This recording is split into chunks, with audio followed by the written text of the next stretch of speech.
going for 5 years, and their sole job is to train employees, managers, and owners of dispensaries in growing, distributing, and selling medicine. So it's sort of an advanced course of this. I really like this to be a quite broad one, but I could foresee, this, being broken up into advanced levels where, we would really get into, certainly a class this full semester on growing would be quite appropriate, but that's the angle that they've gotten into down there. So are dispensaries chain stores, or are they all individually? There are some chains down there, yeah. There are some places that there will be 3 or 4 apparently owned by the same group. It's been hard to get details necessarily. It sounds like most of them are opened up individually. I don't think that there's been a case of any franchises opening up where you could pay a certain amount of money to get a brand name kind of store with signs and things like that.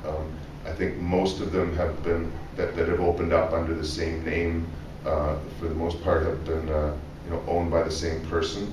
I do understand that there's quite a few buyers clubs, but they're all independent of each other. They're not owned by the same person. It's much like compassion clubs here in Canada. In the past, now it's more dispensary, but the name Cannabis Buyers Club, like if you Google it and go down to California, like that's medical club. But again, like it's gone from severe medical necessity to any medical reason that your doctor will support.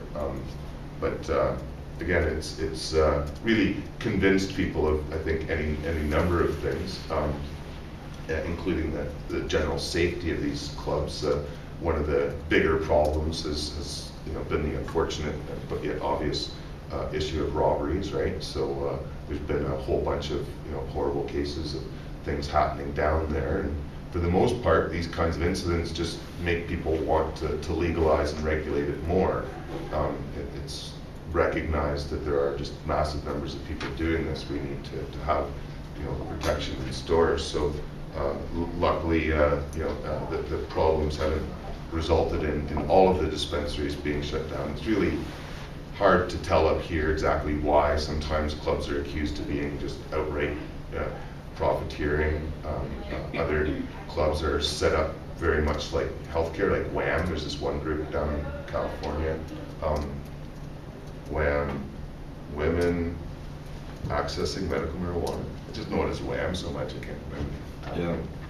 Yeah. An amazing group. They give their cannabis for free to all their patients. They don't charge a penny. They let some of the patients live on the property. They encourage other patients to help and garden, and they got a huge garden space that they share, and they grow some other stuff with it. So they'll have like big planting parties and stuff in the spring and fall. And they're highlighted in the movie Waiting to Inhale, which is what we're playing here for Medical Marijuana Week. They've been raided a couple times too. Yeah, they've been raided a few times, so, but not much recently. And my impression is, again, like, they've proven themselves to be, outstanding members of the community, and so they've been tolerated. And, to a point, what sort of has been happening is when groups like mine get tolerated and established with their mandate, new ones come in and push it even farther. And it expands, the market in different ways, but there can be a backlash. For example, here in Canada, it's our club's mandate required a diagnosis. It's 15 years ago, and a few clubs opened up wanting to be more conservative than that because our club's mandate seemed too radical and too much of a risk. So they wanted, doctors' recommendations, just like Health Canada's programs. And then our club and others proved through court, after getting arrested, that we could help people that had permanent physical disabilities and diseases without a doctor's recommendation, and a diagnosis was sufficient.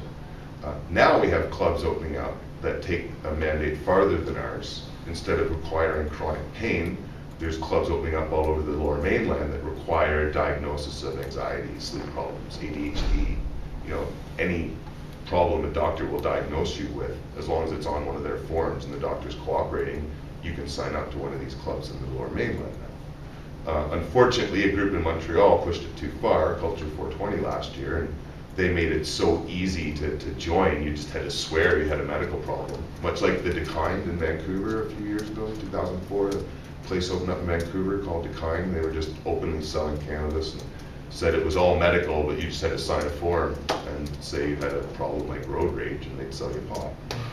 So the club in Montreal, unfortunately, kind of pushed it too far too fast, and as a result, not only did they get shut down, but all the clubs in Montreal.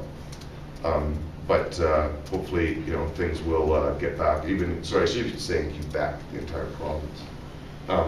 So there is, I guess, certain problems that come with pushing the market too far too fast.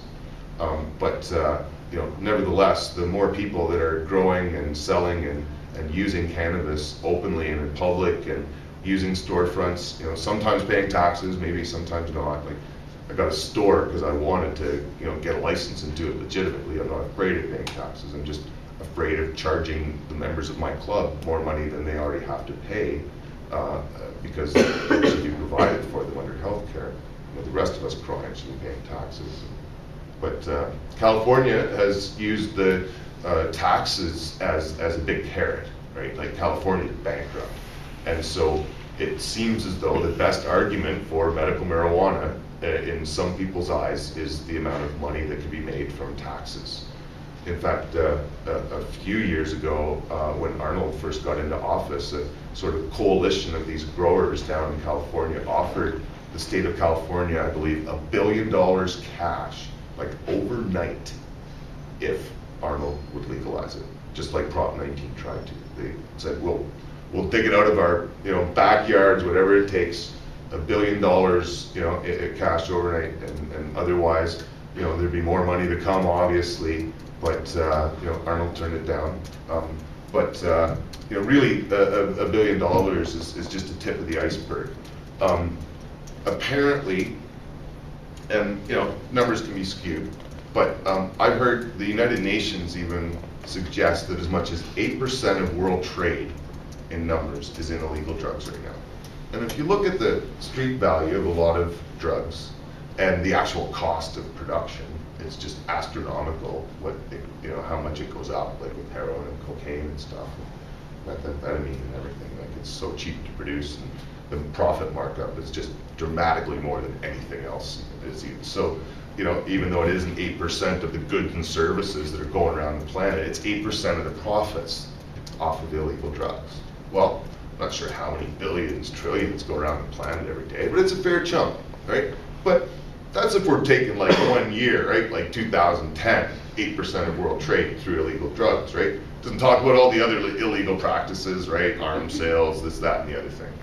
Let's just say that the whole criminal world works around the profits from illegal drugs, because it is the most profitable of any other activity that they can get into. So 8% of world trade last year is in illegal drugs, or profit, sorry, not just gross revenue, but profit. So what are you going to do with that money? Well, you can bury some in the backyard for next year.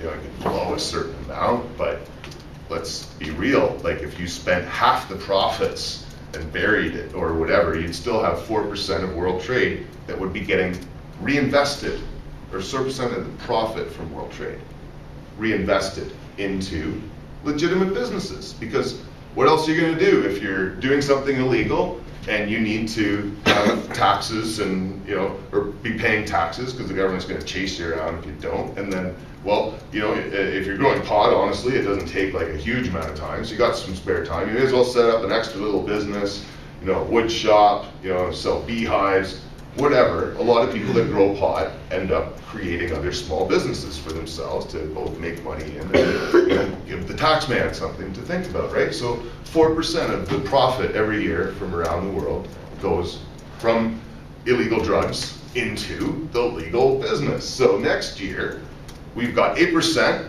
of world trade in profits, right, in illegal drugs, but then 4% of the rest of the 92% of the profits being made around the world is from an investment that comes from this community of illegal drug traffickers. And so if another 4% from that year gets added on, well, the next year, if we started at ground zero, like 2000, by 2002, we've got 8% of the profit from you know, the trade in illegal drugs. And then there would be another 8% of the profit, you know, from the legal world would have been from investments in the illegal drug trade. I think you see where I'm going, where, you know, eventually most of the banks, most of the real estate, most of the large financial institutions of this world have been built around illegal drugs. In fact, the British Army fought 2 wars against China to establish the opium trade 200 years ago. And if you don't think that the same individuals and the same rich people, the same folks that retired from the military haven't been involved in the heroin trade, then you really haven't studied history very well. Because it's the same group of rich people that are transporting these mass amounts of drugs and cash. It's not poor people on downtown Victoria streets that are engaged in these high-level crimes. It's the richest people in the world that are involved in these kinds of activities. And they stay far away from the government, they stay far away from public corporations and the public eye. We never even get to hear of some of the family names because they've been involved in this piracy for so many hundreds of years that they're just rumors in the background. So, you know, a lot of the reason that we're having trouble getting hemp out there and getting cannabis legalized is because of this very small in numbers but incredibly organized, incredibly well-resourced, and very violent and deadly people that are behind prohibition.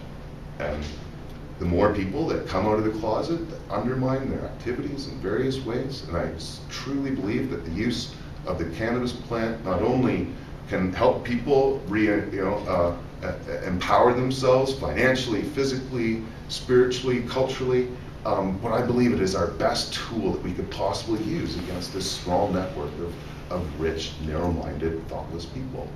And that all the other drugs that they prefer us to consume that would ruin our mind and body for the most part are ones that we need to stop investing in and stop purchasing. And the more people that use cannabis in all of its various forms and support people that work in the culture of cannabis, the faster that we'll see it recognized. And the more people that keep shopping at Walmart, buying cheap shit from China made by DuPont, you know, we'll never get out of this. But it's changing. I see it happening more and more.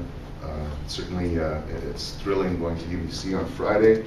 Just one last little plug, probably out of time. Yeah, this Friday we're at UBC. I was hoping to have it live stream on campus, but it won't be. It will be live streamed, so anybody that wants to watch it can, and we'll be putting it up on YouTube. But yeah, this Friday we have our first ever convention over there.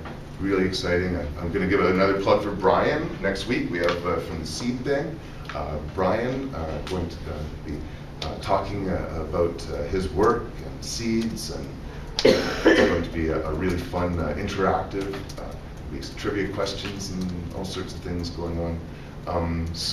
Yeah, put the word out for next week. It's going to be a really fun lecture. And I'm trying to line up some others. If I do my job right, we may even, well, I shouldn't say it. I'm going to have some other special guest speakers this semester too. Brian. Yeah, I guess. Oh, Welcome that's right. Tourism.